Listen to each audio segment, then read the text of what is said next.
Welcome to chem bio classes. So let's start with NMR lecture 4। तो हमने last lecture जो कि NMR lecture 3 के अंदर हमने क्या पढ़ा था, हमने लास्ट में यही पढ़ा था कि 7 पैरामीटर्स होते हैं हर एनएमआर सिग्नल को रिकॉर्ड करने के लिए।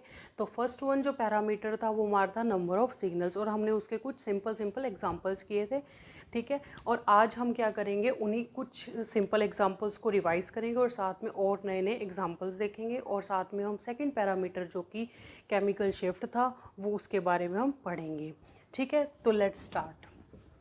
Number 1 parameter is number of signals. कितने सिग्नल्स मिलते हैं, तो हमने आपको पहले ही बताया था, ठीक है, कि सिग्नल्स कैसे मिलते हैं। सिग्नल डिपेंड करते हैं प्रोटॉन्स पे, ठीक है।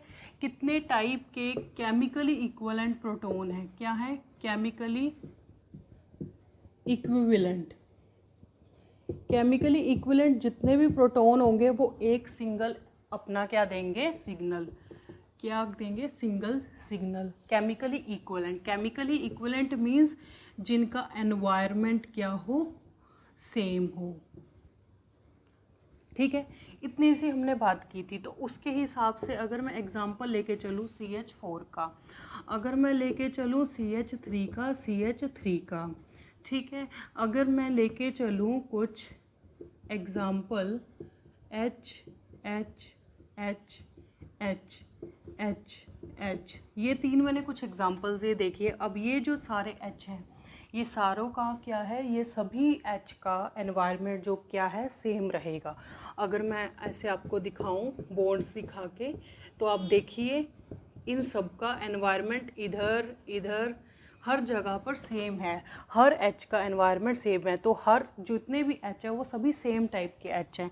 तो यहाँ पर जो हमें सिग्नल मिलेगा वो क्या मिलेगा, एक सिग्नल मिलेगा, ठीक है। अगर मैं इसकी बात करूँ तो यहाँ पर जो H हैं, H H H H H H, ये जो H हैं ये सभी के सभी जो हैं वो सेम एनवायरनमेंट में हैं, सभी सेम एनवायरनमेंट में। तो यहाँ पर भी हमें 6 जो H हैं वो हमें क्या देंगे, 1 सिग्नल हमें देंगे। यहाँ पर 4 जो H थे वो हमें सेम सिग्नल दे रहे थे, और यहाँ पर अगर मैं देखूँ तो 6H that is 6 proton give 1 signal, ठीक है। तो अब हम और एग्जांपल्स देखते हैं।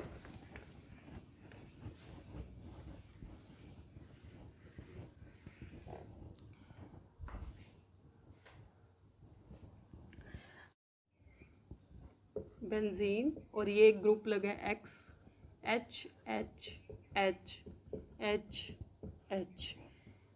बेंजीन 2 X लगे हैं, H H H H। Benzene X X X H H H, ठीक है। तो अब हम इन एग्जांपल्स को देखते हैं। अगर मैं इस एग्जांपल को देखूं तो ये जो H है और ये जो H है इसका एनवायरनमेंट कुछ अलग है, क्योंकि इन दोनों H के एक साइड पे X है और दूसरी साइड पे H है, ठीक है। तो ये दोनों A टाइप के हुए, लेट मैंने मान लिया कि अल्फा टाइप, ठीक है। और ये जो टाइप है ये कुछ अलग टाइप के हैं, क्योंकि इनके एक तरफ H है और यहाँ पर भी H है, ठीक है। अगर H के इस तरफ देखें तो यहाँ पर अगर मैं लेके चलूँ, यहाँ पर तो सेम है, ठीक है, लेकिन ये देखिए H के बाद H फिर H है, यहाँ पर H के बाद X है, तो दोनों का एनवायरनमेंट डिफरेंट हुआ। मतलब यहाँ पे ये एनवायरनमेंट हुआ। और अगर मैं इसकी बात करूँ तो यहाँ पर भी सिमिलर ऐसे कि HX एक तरफ और एक तरफ HH, तो दोनों के जो H हैं वो दोनों बीटा टाइप हुए, एक टाइप के हुए, और तीसरा ये गामा टाइप मान के चलिए। तो यहाँ पर कितने टाइप के, 3 टाइप्स के प्रोटॉन्स हैं, ठीक है। तो 2 अल्फा मैंने बोला था, 2 बीटा और 1 गामा, तो 3 सिग्नल्स हमें मिलेंगे यहाँ से। और अगर मैं यहाँ की बात करूँ तो यहाँ पर X है और यहाँ पर X है, ठीक है। तो ये जो H है और ये H है, इन दोनों प्रोटॉन्स का एनवायरनमेंट बिल्कुल सेम है, ठीक है। और अगर मैं बात करूँ इस H की और ये H की, ठीक है, इन दोनों का भी एनवायरनमेंट बिल्कुल सेम है। तो यहाँ पर हमें क्या मिलेंगे, 2 सिग्नल्स, मतलब इन दोनों का सेम हुआ और इन दोनों का सेम हो गया। ठीक है। अगर मैं इस एग्जांपल की बात करूं, ठीक है, तो अब ये देखिए, ये वाला जो H है हमारे पास, ये X है, X है, ये जो H है हमारा, ठीक है, ये H के एक तरफ X है, एक तरफ H है, ठीक है, और ये वाला जो H है इसके भी एक तरफ H है और एक तरफ X है, बट जो ये वाला H है इसके एक तरफ पे X H है, ठीक है, और यहाँ पे एक तरफ पे H X X है, ठीक है। लेकिन इस वाले की मैं बात करूं तो इसके एक तरफ पे H X X है, H है, और इसके दूसरी तरफ पे X X H है। दोनों का ही एनवायरनमेंट बिल्कुल डिफरेंट है, ठीक है।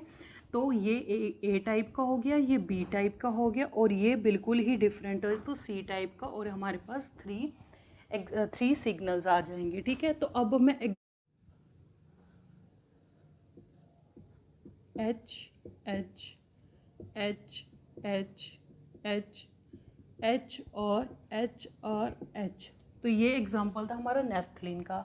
तो अगर आप देखिए ये जो H है और ये H, इन दोनों की पोजीशन इक्वलेंट पोजीशन है, सेम एनवायरनमेंट है, इक्वलेंट एनवायरनमेंट है, और ये वाला जो H है इसका भी सेम एनवायरनमेंट है, मतलब इन चारों का सेम एनवायरनमेंट है। लेकिन इन ये जिनको मैं स्क्वायर में कर रही हूँ, ये जो है H, इनका डिफरेंट एनवायरनमेंट है, ठीक है। तो यहाँ पर हमें क्या मिलेंगे, 2 टाइप्स के सिग्नल मिलेंगे, ठीक है। तो अगर मैं अगला एग्जांपल लूँ एंथ्रासीन का,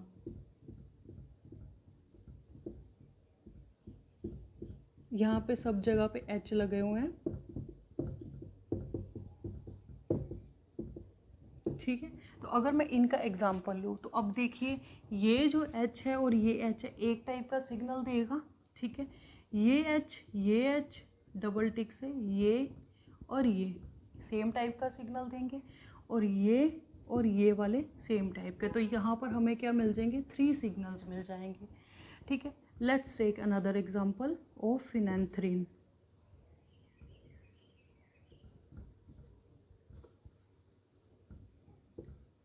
H H H H H H H H H H, ठीक है।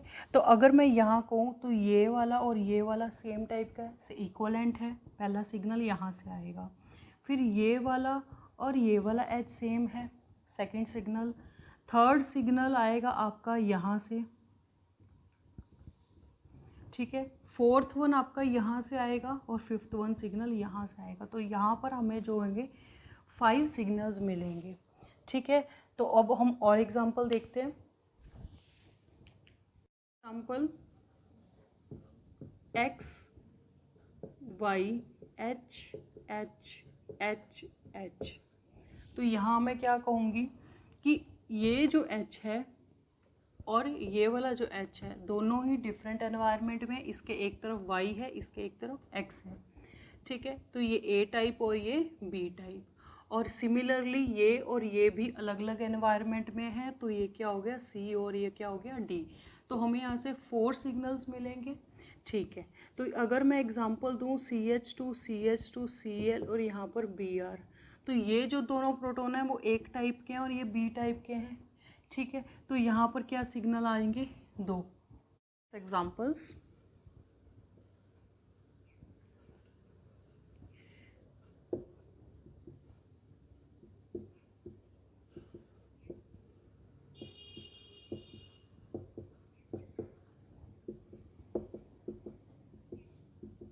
ठीक है, तो ये हमारे पास एक एग्जांपल है।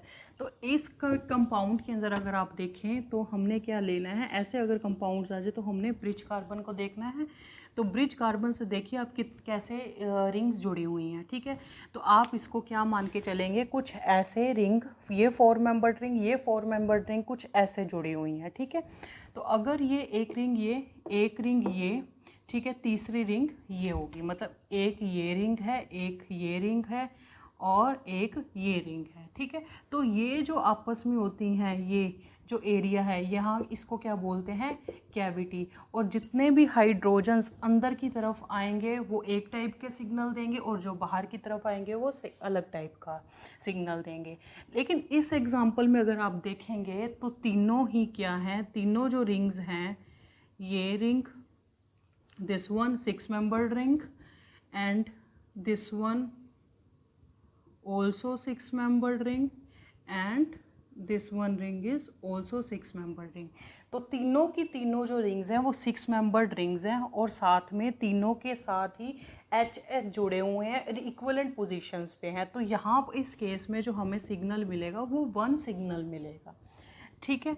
लेकिन अगर आपको ऐसा ही कुछ क्वेश्चन मिल जाए, ठीक है, H H H H H H H H H H H and H, ठीक है, अगर ऐसा कुछ क्वेश्चन मिल जाए तो वहाँ पर हमने 1 सिग्नल बिल्कुल भी नहीं हमें मिलेगा, ठीक है। तो देखिए कैसे, क्योंकि अगर मैं ये ब्रिज कार्बन्स की बात करूँ तो यहाँ पर जो ऊपर वाली रिंग बन रही है, ये जो रिंग हमारी बन रही है, इस साइड वाली जो रिंग बन रही है वो हमारी क्या बन रही है, 5-membered रिंग बन रही है। और सिमिलरली ये वाली जो रिंग बन रही है ये भी 5-membered रिंग बन रही है, लेकिन जो नीचे वाली है वो हमारी 6-membered रिंग बन रही है, ठीक है। तो तीनों की तीनों ही रिंग्स ही डिफरेंट हैं, ठीक है। तो उसी हिसाब से तीनों के जितने भी प्रोटॉन्स होंगे वो भी क्या आएंगे, डिफरेंट आएंगे, ठीक है। तो अगर आप इधर देखिए, ये जो H है हमारा और ये जो H है वो क्या है, सेम टाइप का प्रोटॉन है, ठीक है। तो हमने अल्फ़ा ले लिया, ठीक। अब अल्फ़ा लेने के बाद हम क्या कहेंगे कि ये जो हैं, ये दोनों अंदर वाले, ठीक है, ये दोनों जो हैं नीचे की साइड पे जा रहे हैं, नीचे की साइड मतलब 6 नंबर कैविटी के अंदर जा रहे हैं, और ये वाले दोनों हैं, ये भी 6-membered कैविटी के अंदर जा रहे हैं, और दोनों इक्वलेंट पोजीशन पर हैं। तो ये वाला क्या देगा, बीटा, और ये भी क्या देंगे, बीटा, ठीक है। और ये क्या है, अबव जा रहे हैं, तो मतलब इस कैविटी के अंदर आ रहे हैं ये। अगर मैं इस कैविटी की बात करूं तो ये वाला कार्बन डिफरेंट आएगा, बीटा आएगा, और ये गामा आएगा, और ये भी हमारे पास क्या आएगा, गामा, ठीक है। ये दोनों कार्बन्स की बात होगी, इन दोनों कार्बन्स की बात होगी, ठीक। अब उसके बाद ये जो वाला H है ये भी हमारा अबव दी प्लेन है, ठीक है। अबव दी प्लेन आ गया, ये भी ऊपर की उसमें आएगा, ये भी हमारा क्या होगा, गामा होगा, ठीक है। और ये 4 हमारे पास क्या मिले, हमें 4 गामा मिल गए हैं, और हमें 4 बीटा मिले थे, और 2 हमें अल्फ़ा मिले थे, ठीक। उसके बाद हमारे पास ये कवर्ड हो गए, ये कवर्ड हो गए, ये भी कवर्ड हो गए, बचे सिर्फ ये दोनों जो हैं वो अलग टाइप के हैं, ठीक है। तो हमें 2 क्या मिले, गामा डैश, तो हमें 2 गामा डैश मिले। तो यहाँ से हमें क्या मिला, 4 सिग्नल्स हमें मिले, ठीक है। 4 सिग्नल कैसे मिले तो मैं आपको दोबारा बता देती हूँ, ठीक है। सबसे पहले क्या था, सबसे पहले आपको क्या देखना है कि जो ये वाला H है और ये वाला जो ब्रिज हेड पे है वो दोनों बिल्कुल ही सेम हैं, ठीक है। उनके एक तरफ क्या है, ये कार्बन है, CH2 है, और यहाँ पर भी, और इसके भी एक तरफ CH2 है, और साइड वाली जगह पर भी सेम एनवायरनमेंट है। तो ये दोनों इक्विवेलेंट हुए, हमने इसको अल्फ़ा मान लिया। और फिर अगर मैं इस रिंग की बात करूँ तो ये जो 5-membered की रिंग है ऊपर वाली, तो इसके अंदर क्या है, जो नीचे की ओर जा रहे हैं H, ये जो नीचे की ओर H जा रहे हैं, ये और ये नीचे 6-membered की रिंग में जा रहे हैं, ठीक है। तो ये दोनों जो है बीटा टाइप के होंगे, और जो ये है दिस वन H और this H, this one H and this one H, ये जो चारों के चारों H है ये ऊपर की ओर है, अबव दी प्लेन है, तो अबव दी प्लेन है, तो इधर वाले जो H है वो इस कैविटी, ऊपर की कैविटी में आ रहे हैं, और ये वाले जो गामा H है वो इधर की कैविटी में आपके आएंगे, ठीक है। तो वो एक टाइप के हुए गामा, ठीक। और उसके बाद हमारे जो ये बचे दोनों, ये दोनों ही अलग हैं, ठीक है। तो ये 2 गामा डैश में आ गए, ठीक। इस तरह से हमारे पास क्या होंगे, 4 सिग्नल हमें मिलेंगे इसके, ठीक है, तो ये था हमारा पहला पैरामीटर एनएमआर सिग्नल को रिकॉर्ड करने के लिए, जो कि था नंबर ऑफ सिग्नल्स। ठीक है, तो हमारा नेक्स्ट पैरामीटर जो है वो केमिकल शिफ्ट है। अब उसे स्टार्ट करते हैं। नेक्स्ट पैरामीटर है वो है chemical shift. Chemical shift, chemical shift को हम किससे, डेल से डिनोट करते हैं, और वो क्या होता है, पीपीएम में।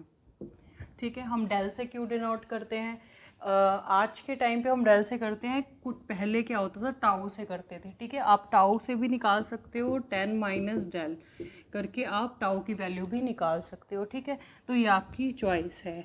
उसके बाद अब हम पढ़ते हैं केमिकल शिफ्ट। केमिकल शिफ्ट होती क्या है, तो हमने नोमेनक्लेचर के अंदर क्या पढ़ा था, हम जो रेफरेंस लेके चलते हैं वो टीएमएस प्रोटॉन की लेके चलते हैं। ठीक है, अगर मैं कहूँ कि किसी लैब के अंदर इंस्ट्रूमेंट क्या है 60 मेगाहर्ट्ज का पड़ा है, तो हम कहते हैं कि टीएमएस की जो रेंज आ रही है, जो रेफरेंस की आ रही है रेंज, वो स्केल पे क्या आएगी, 60 मेगाहर्ट्ज।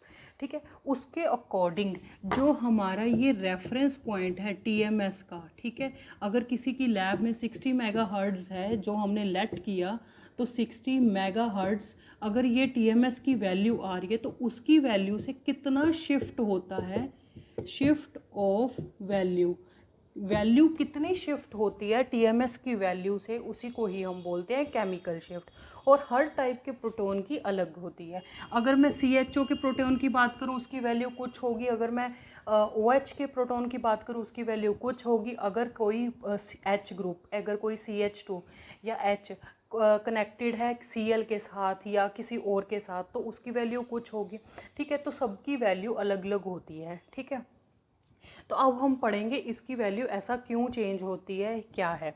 ठीक, तो अब अगर मैं बात करूं कि अगर एग्जाम्पल में, अगर एग्ज़ाम में आपको ये होता क्यों है, सबसे पहले तो कि जो H है हमारे पास, H या कोई भी प्रोटॉन है, ठीक है, लेट H का प्रोटॉन है। ठीक है, अब H का प्रोटॉन जो है, जब आप B0 अप्लाइड करते हो, B0 मतलब जो आप अप्लाई कर रहे हो मैग्नेटिक फील्ड, ठीक है, जो आपने मैग्नेटिक फील्ड अप्लाई की, ठीक है, किसी भी एटम के ऊपर, तो अप्लाई करने के बाद क्या होता है कि जो इसके अंदर के आप प्रोटॉन के ऊपर अप्लाई कर रहे हो, ठीक है, मैग्नेटिक फील्ड, लेकिन जो इलेक्ट्रॉन्स होते हैं वो खुद ब खुद अपनी एक मैग्नेटिक फील्ड जनरेट कर लेते हैं। ठीक है, जो कि क्या होती है, ऑपोजिट डायरेक्शन में। ठीक है, magnetic field induced in the opposite direction. ठीक है, मैग्नेटिक फील्ड इंड्यूस होती है ऑपोजिट डायरेक्शन के अंदर। ठीक, उसके बाद क्या होता है कि बी इफेक्टिव निकल के आता है। बी इफेक्टिव वो होता है जो कि प्रोटॉन फील करता है मैग्नेटिक फील्ड को, वो क्या आता है, B0 माइनस बी इंड्यूस्ड। ठीक है, तो बी इफेक्टिव क्या हुआ, B0 माइनस बी इंड्यूस्ड। ठीक है, बी इफेक्टिव को क्या होगा, जो कि फील किया जाएगा, फील बाय प्रोटॉन, जो कि क्या होगा, प्रोटॉन फील करेगा। ठीक है, वो मैग्नेटिक फील्ड होगी। ठीक, अब एग्ज़ाम एक और बात अगर मैं कहूँ तो है क्या कि जैसे अगर CH3 एग्जाम्पल है, CH3 CH2 Cl, अभी हमने फर्स्ट पैरामीटर में क्या पढ़ा कि नंबर ऑफ सिग्नल्स देखने हैं, तो प्रोटॉन्स देखिए आप, तो ये जो दोनों प्रोटॉन है, ये अल्फा टाइप, ये बीटा टाइप, तो यहाँ से हमें 2 सिग्नल्स मिल जाएंगे। भाई 2 सिग्नल्स क्यों मिले, ठीक है, उसका रीज़न ये है कि ये जो CH2 ग्रुप है ये क्या है, Cl के कंटेक्ट में है। Cl बहुत ज़्यादा इलेक्ट्रॉन यहाँ से खींचेगा। ठीक है, जब इलेक्ट्रॉन खींचेगा तो इस CH2 के पास इलेक्ट्रॉन डेंसिटी कम हो जाएगी। ठीक है, तो इलेक्ट्रॉन डेंसिटी इसकी कम हो गई, लेकिन इसकी इलेक्ट्रॉन डेंसिटी CH3 की कम नहीं हुई, इसकी वजह से इनकी 2 अलग अलग वैल्यूज़ आती हैं। ठीक है, और दूसरी बात कि अगर मैं कहूँ कि 2 वैल्यूज़ आई क्यों, आपने तो सेम मैग्नेटिक फील्ड दी थी, आप एग्जांपल लेके चलो 250 मेगाहर्ट्ज़ की आपने दे दी। ठीक है, 250 टेस्ला की आपने दे दी। ठीक है, अगर आपने 250 टेस्ला की अगर मैग्नेटिक फील्ड अप्लाई की है, तो आपने तो हमेशा यही किया है। ठीक है, फिर क्या चेंज आ गई जब आपने सेम मैग्नेटिक फील्ड प्रोवाइड की इस एग्जांपल में, तो आपकी फिर भी दो अलग अलग सिग्नल्स आ गए। उसका रीज़न ये है कि जब आप एक मैग्नेटिक फील्ड अप्लाई करते हो तो दोनों के जो प्रोटॉन्स होते हैं उनकी induced magnetic field different different होती है। तो इस केस में जो इंड्यूस्ड मैग्नेटिक फील्ड होगी वो अलग आएगी और इस केस में इंड्यूस्ड मैग्नेटिक फील्ड अलग आएगी। ठीक है, तो अगर induced magnetic field different different आएगी तो बी इफेक्टिव भी हमारा डिफरेंट हो जाएगा। और हमें पता है precessional frequency is equals to gamma into B naught. ठीक है, बी इफेक्टिव आ जाएगा इस केस के अंदर। ठीक है, तो ये था हमारा केमिकल शिफ्ट। ठीक है, अब आगे हम और करते हैं इसके बारे में। एग्जाम्पल था, इसी के ऊपर हम बात करते हैं। तो CH3 CH2 Cl, तो मैंने आपको क्या बताया कि जो CH2 है वो क्या कर रहा है, फेस कर रहा है, क्या कर रहा है, इसकी इलेक्ट्रॉन डेंसिटी क्या होगी है, लेस। इलेक्ट्रॉन डेंसिटी क्या है इसकी, लेस। ठीक है, क्लोरीन की वजह से इसकी इलेक्ट्रॉन डेंसिटी लेस है, जिसकी वजह से क्या हुआ, ये क्या है, ये जो प्रोटॉन्स होंगे उसको हम क्या बोलेंगे, डी शील्डेड प्रोटॉन्स। लेकिन अगर मैं बात करूँ CH3 के प्रोटॉन्स की, ये क्या हैं, शील्डेड प्रोटॉन्स। शील्डेड मीन्स जो CH3 हैं इनके जो इलेक्ट्रॉन्स हैं वो इनको शील्ड करके रख रहे हैं, इसलिए इनको बोल दिया है शील्डेड प्रोटॉन्स। जो शील्डेड प्रोटॉन्स होते हैं, शील्डेड प्रोटॉन्स, इनकी जो बी इफेक्टिव की वैल्यू होती है वो कम होती है as compare to the shielded protons B effective. ठीक है, तो मैंने अभी आपको क्या बताया कि अगर CH2 जो है हमारा वो क्या कर रहा है, वो बहुत ज़्यादा फेस कर रहा है, इलेक्ट्रॉन डेंसिटी उसकी कम हो रही है। ठीक है, जिसकी वजह से वो क्या हो गए, डी शील्डेड प्रोटॉन हो गए। और जो शील्डेड प्रोटॉन्स है उनके पास पूरी इलेक्ट्रॉन डेंसिटी है। और मैंने आपको क्या बताया कि शील्डेड के प्रोटॉन्स की जो बॉन्ड बी इफेक्टिव होती है, मैग्नेटिक फील्ड इफेक्टिव होती है, वो कम होती है। अगर इसकी मैग्नेटिक फील्ड इफेक्टिव जो है वो कम है, तो इसका मतलब शील्डेड प्रोटॉन्स, शील्डेड की जो बी इंड्यूस्ड है वो क्या है, ज़्यादा है as compare to the shielded B induced. ठीक है, तो अभी हमने क्या पढ़ा केमिकल शिफ्ट के अंदर, केमिकल शिफ्ट के अंदर हम यही पढ़ रहे हैं कि क्या होता है कि TMS की जो रेफरेंस पॉइंट होता है उसके साथ कितना शिफ्ट हो रहा है। ठीक है, सिग्नल वैल्यू जो है कितनी शिफ्ट हो रही है किसी और एज के लिए।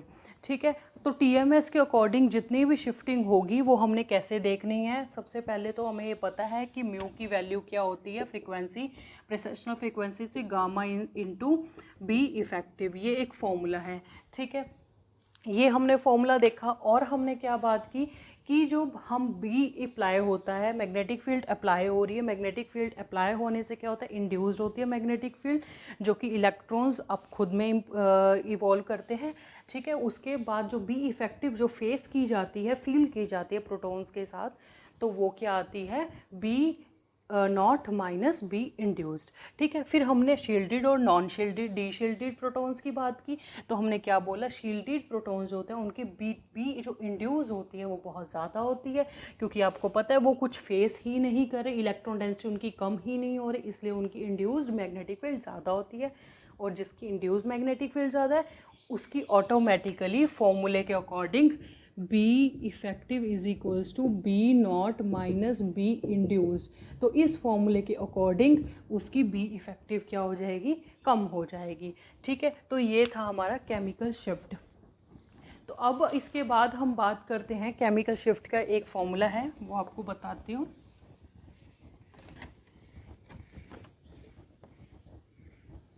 ठीक है, तो मैंने आपको क्या बताया कि अगर एग्ज़ाम में आपको दे दिया जाए कि 60 मेगाहर्ट्ज़ का आपका इंस्ट्रूमेंट, दैट मीन्स कि आपका जो TMS का रेफरेंस पॉइंट है कुछ यहाँ आ रहा है। ठीक है, तो आपने कुछ शिफ्टिंग यहाँ देखनी है। ठीक है, तो हम क्या करते हैं, डेल की जो PPM की वैल्यू है वो कैसे निकालते हैं, shift in hazards upon instrumental, जो कि हम NMR के केस में इसमें स्पेक्ट्रोफोटोमीटर यूज़ करेंगे। तो इंस्ट्रूमेंटल और स्पेक्ट्रोफोटोमेट्रिकली फ्रीक्वेंसी, ठीक है, जो कि मेगाहर्ट्ज़ में होगी, ठीक है। तो हमने इनको यहाँ पर करना है। और दूसरे एग्ज़ाम में क्वेश्चन आता है कि पीपीएम में ही आपने क्यों लेते हैं, हम इसको हज़ार्ड्स में क्यों नहीं ले सकते। तो पीपीएम में हम इसलिए लेते हैं कि अगर आप हज़ार्ड्स में लोगे कोई भी वैल्यू, तो अगर आप कोई भी वैल्यू ऑब्जर्व कर रहे हो, डेल की वैल्यू, इंडिया में करो, कहीं और करो, कहीं पे भी करो, तो हज़ार्ड्स की वैल्यू जो आती है वो डिफरेंट आने लग जाती है, ठीक है, जिससे बहुत ही डिफ़िकल्टी हो जाती है। एक ही कंपाउंड के लिए डिफरेंट हमें वैल्यूज़ मिल रही हैं सेम टाइप के प्रोटॉन्स के लिए। लेकिन अगर आप पीपीएम में कर लोगे तो 101% वो बिल्कुल भी डिफ़र नहीं करेंगी, तो आपको सेम तरह की वैल्यूज़ मिलेंगी, ठीक है। तो अगर मैं एग्ज़ाम में आपके पास कोई भी क्वेश्चन आ जाए और पूछा जाए कि शिफ्ट कितने हज़ार्ड्स में होगा, ठीक है, आपको दे दी जाए, डेल की वैल्यू दे दी जाए, ठीक है, इंस्ट्रूमेंटल फ्रीक्वेंसी हमें दे ही रखी है, मान लो 60 मेगाहर्ट्ज़ दे रखी है, ठीक है, और हमें बोल देते हैं कि 15 ppm की वैल्यू है, ठीक है, तो आप यहाँ पर वैल्यू पुट करेंगे और हमारे पास आंसर आ जाएगा शिफ्ट इन हज़ार्ड्स, ठीक है। तो अगर मैं एग्जांपल लेके चलूँ तो देखते हैं, फॉर एग्जांपल अगर शिफ्ट क्या है, हमारे पास 100 मेगाहर्ट्ज़ की क्या है हमें मिल रही है, ठीक है, रेंज मिल रही है। और उसके बाद हमें क्या मिल रहा है, जो 3 प्रोटॉन्स हैं वो हमें दे रहे हैं 270 हर्ट्ज़ की फ्रीक्वेंसी हमें प्रोवाइड करी जा रही है, ठीक है। तो फ्रीक्वेंसी अगर 270 हर्ट्ज़ की प्रोवाइड की जा रही है तो हम यहाँ से डेल की वैल्यू कैसे निकालेंगे, 270/100, तो ये हर्ट्ज़ में है और ये मेगा हर्ट्ज़ में है, ठीक है। तो 270/100 इंटू 10⁶, ये भी हज़ार्ड, ये भी हज़ार्ड, मेगा हज़ार्ड्स के लिए क्या लगेगा 10⁶। तो यहाँ से हज़ार्ड की वैल्यू निकल गई, तो हमारे पास 2.70 इंटू क्या आ जाएगा पीपी, 2.70 ppm, क्योंकि ppm होता क्या है, ppm इज इक्वल्स टू 1/10⁶, ठीक है। तो ऐसे करके आपने कोई भी क्वेश्चन आ जाए तो आप वैल्यूज़ निकाल सकते हैं कि कितनी शिफ्टिंग हुई प्रोटॉन्स की, ठीक है। तो अब मैं आपको क्या बताऊंगी कि जो अगर एग्जांपल लेके चलूँ, ठीक है, 2 एग्जांपल लेके चल रही हूँ मैं आपके साथ,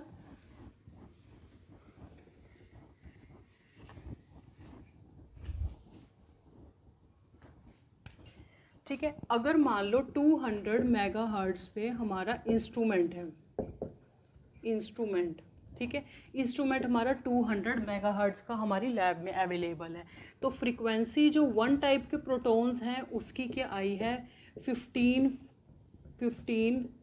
हज़ार्ड्स, और जो सेकंड टाइप के प्रोटॉन्स है उसकी क्या आई है 30 हज़ार्ड्स, ठीक है। तो हमें पूछा जाता है कि डेल की वैल्यू क्या होगी, ठीक है, और NMR कैसा होगा, ठीक है। तो उस केस में क्या करेंगे हम, इन दोनों के केस में हम क्या निकालते हैं, हम क्या डेल की वैल्यू निकालते हैं। तो यहाँ पर क्या आएगी 15/20 is equals to 15/200 into 10⁶ is equals to यहाँ पर जो x वैल्यू आ गई, ठीक है, x ppm, ठीक है। और उसके बाद अगर मैं यहाँ लेके चलूँ तो del is equals to 30/200 into 10⁶ is equals to y/ppm, ठीक है। तो हमारे पास दोनों डेल की वैल्यूज़ आ गई। तो अगर मैं यहाँ पर NMR ड्रॉ करूँ तो NMR ड्रॉ करने के लिए जो ये रेफरेंस पॉइंट आया, ये रेफरेंस पॉइंट जो होता है ये यहाँ पर TMS के अकॉर्डिंग होता है। TMS मतलब जो हमें दे रखा है वही वाला हम लेके चलेंगे 200, ठीक है। तो 200, तो यहाँ पर कुछ x की वैल्यू आएगी और यहाँ पर कुछ y की वैल्यू आ जाएगी, ठीक है। तो अब ये मैंने एक एग्जांपल दिया था तो मैंने खुद से वैल्यूज़ लिखी थी 15 30, तो कुछ और होंगी तभी वो वैल्यूज़ इधर आएंगे, ठीक है। तो ये एग्जांपल वैसे ही था, जस्ट फॉर एग्जांपल, तो आप इन वैल्यूज़ पे मत जाना, ठीक है। तो मैंने आपको तरीका बता दिया, ठीक है। तो हम अब नेक्स्ट लेक्चर में मिलते हैं। And thanks for watching our video and please subscribe our channel, do like, share with your friends and thank you, have a nice day.